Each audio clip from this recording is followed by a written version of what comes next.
Camarades des peuples d'Afrique, mes chers frères et sœurs, ce qui se passe dans ce monde-là est inédit.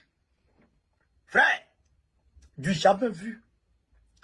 Les États-Unis d'Amérique, la Russie et la Chine votent ensemble une résolution sur l'Ukraine que les Européens ne veulent pas. Les Européens ont amendé la résolution. Les États-Unis ont annulé tous les amendements des Européens et ont fait passer la résolution aux Nations Unies dans l'État. Le lundi passé, pendant que Macron était aux États-Unis d'Amérique. Frère, non, ce qui se passe là, il faut partager cette vidéo parce que je vais commenter ça à la lumière des intérêts de l'Afrique. On est parti et puis bon, on va décortiquer. L'ONU, champ de bataille diplomatique entre les États-Unis et l'Europe. Lundi, une première résolution préparée par l'Ukraine et ses alliés européens est soumise au vote de l'Assemblée générale. Elle demande la fin des hostilités menées par la Russie et le retrait immédiat de ses troupes. Pour 93, contre 18, abstention 65. Le projet de résolution est adopté. Parmi ceux qui ont voté contre, la Russie bien sûr, mais aussi les États-Unis qui déposent une résolution concurrente. Elle réclame la fin rapide du conflit sans mentionner l'intégrité territoriale de l'Ukraine. Un texte très largement modifié par plusieurs amendements de pays européens avant d'être finalement adopté. Il reconnaît la responsabilité du Kremlin. Loin de s'avouer vaincu, Washington revient à la charge en soumettant la résolution dans sa version initiale au Conseil de sécurité. Notre projet de résolution est élégant dans sa simplicité. Un premier pas symbolique et simple vers la paix. Cette fois, la Maison-Blanche enregistre une victoire. La résolution est adoptée après le rejet de tous les amendements proposés par les États européens. Le Royaume-Uni et la France s'abstiennent d'utiliser leur droit de veto. La France appelle à une paix globale, juste et durable, et certainement pas à la capitulation de l'agressé. Les États-Unis et la Russie ont donc voté ensemble un texte au ton neutre sur la guerre en Ukraine. Une rupture majeure avec l'ère Biden, au moment où Donald Trump tente de négocier un accord avec Vladimir Poutine.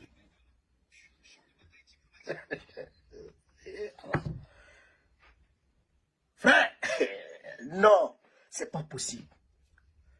Si on vous disait ça là, si moi-même on me disait ça, il y a 2 mois, 3 mois de cela, bon, comme nous on connaît un peu la géopolitique, on a étudié un peu, on connaît un peu ce qui s'est passé à Yalta, on sait aussi ce qui s'est passé pendant la Deuxième Guerre mondiale, on connaît un peu aussi ce qui s'est passé avant la Deuxième Guerre mondiale, mais là, même la Première Guerre mondiale, on sait un peu ce qui s'est passé. Comprenez? Donc moi je pourrais peut-être croire. Mais il y a beaucoup d'entre vous qui ne peuvent pas croire. Parce que c'est incroyable quand même.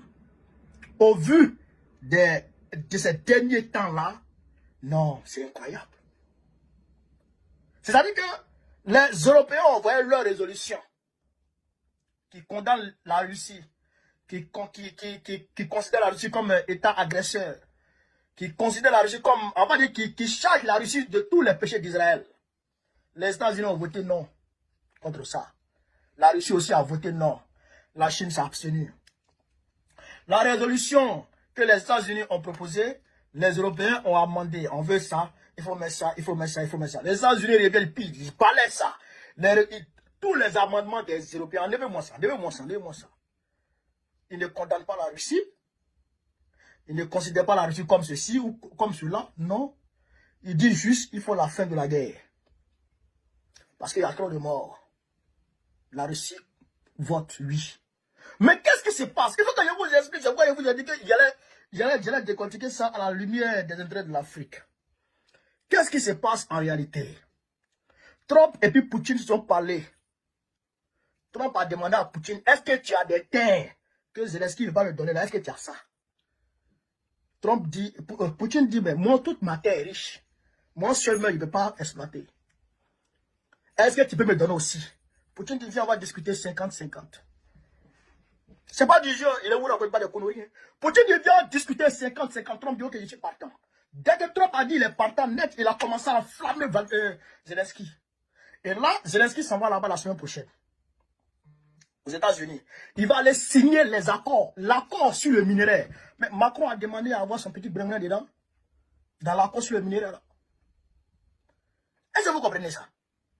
Et puis l'argent de la Russie que les Européens ont bloqué là, et qu'ils disent qu'ils prennent les intérêts dessus pour financer l'Ukraine. Mais en réalité, cet argent-là, Poutine dit qu'il va, je crois que c'est 300 milliards de dollars, il dit qu'il va prendre ça, il va utiliser ça pour réparer l'Ukraine. Y compris la partie que lui, il a déjà annexée. C'est-à-dire que la partie que Poutine a déjà annexée là, on ne parle plus de ça. La partie de l'Ukraine que Poutine a déjà annexée, on ne parle plus de ça. On parle maintenant de ce qui reste. C'est pourquoi maintenant Poutine est en retard. Il est en vitesse, il est en vitesse, il est en train d'annexer sur le monde. Vous comprenez ça? Macron est parti aux États-Unis. Il allait parler tout et n'importe quoi. Trump dit non, moi je n'ai pas ton temps. Moi c'est l'Amérique qui regarde. Vous voyez, même, on n'est plus en campagne, hein, mais il porte toujours sa casquette American Green Again. Vous comprenez ça? Il porte sa casquette là, toujours. Mais, pourquoi il fait ça? C'est pour rappeler à ses citoyens qu'il va au front pour leur amener à manger. Vous comprenez ça? Pour leur amener à manger. Donc, on est dans un bouleversement géopolitique majeur. Le monde est en mutation. Le monde ne sera plus jamais comme avant. Le monde multipolaire là, c'est fini. Pardon, excusez-moi. Le monde unipolaire là, c'est fini. Trump a renoncé à ça. Il a déjà fini avec ça. Non, il ne veut plus d'un monde unipolaire où les États-Unis doivent diriger le monde. Non, il ne veut plus ça. Il veut ce que... Comment les États-Unis vont avoir pour eux? Son histoire où il avait dit que si... comment on appelle ça? Si les BRICS sortaient du dollar, il allait les frapper là. Il a renoncé à tout ça. Sa guerre qu'il avait déclenchée contre la Chine. Il a laissé tout ça tomber. Il voit que ça ne va pas. Quand il touche à quelque chose, il voit que ça ne va pas arrêter les Américains. Il laisse. Lui, c'est American First. Amérique d'abord. America First. L'Amérique d'abord. Vous comprenez ça? Donc, nous, les Africains, c'est maintenant qu'on doit jouer notre rôle. C'est maintenant. Parce que même Poutine, il a fait une interview hier. Il a dit que lui, ça ne le dérange pas si les Européens ont une place à la table des négociations. Il dit que ça ne le dérange pas. Mais lui, il ne parle pas à Zelensky, c'est ça son problème. Il dit que Zelensky n'est pas légitime. Est-ce que vous comprenez ça? Donc, Poutine n'a pas de souci. Mais et les Africains? Et les Africains?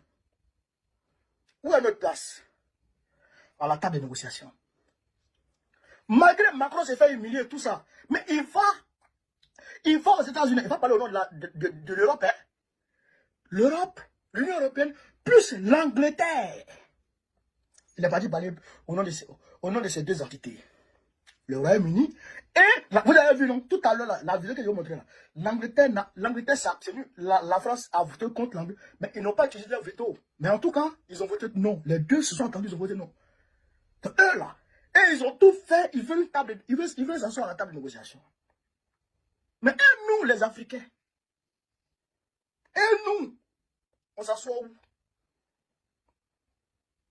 Mais on ne va pas me dire que les Africains n'ont pas de rôle à jouer. Si, même Erdogan, qui est derrière la main noire, dit que lui veut une place à la table de négociation. Parce que le monde va vers, je dirais, un tournant majeur dans son histoire. On va vers un tournant majeur dans l'histoire du monde. Donc, Erdogan dit lui veut une place. Et d'ailleurs, même, il a attaqué la Russie pour s'attirer la sympathie de l'Europe. Vous comprenez ça? Lui, il veut une place. Et s'il force, il va avoir une place. Et nous, je ne comprends pas pourquoi Cyril Ramaphosa de l'Afrique du Sud, ne peut pas lever le ton. Pourquoi l'Union africaine ne peut pas lever le ton pour dire on veut nous aussi une place. Parce que quand c'était chaud, vous avez eu besoin de nous. Nous, on a insulté nos présidents africains. Les Macky Sall, les Ramaphosa, je crois, comment il s'appelle même, le président comorien, lui qui est le président de l'Union africaine aujourd'hui, Azali Assoumani. On les a vus là-bas. Moi, il les a critiqués, il les a attaqués. Mais aujourd'hui, Pendant que la chose est en train de prendre fin. Mais vous devrez exiger une place. Mais il n'y a pas besoin.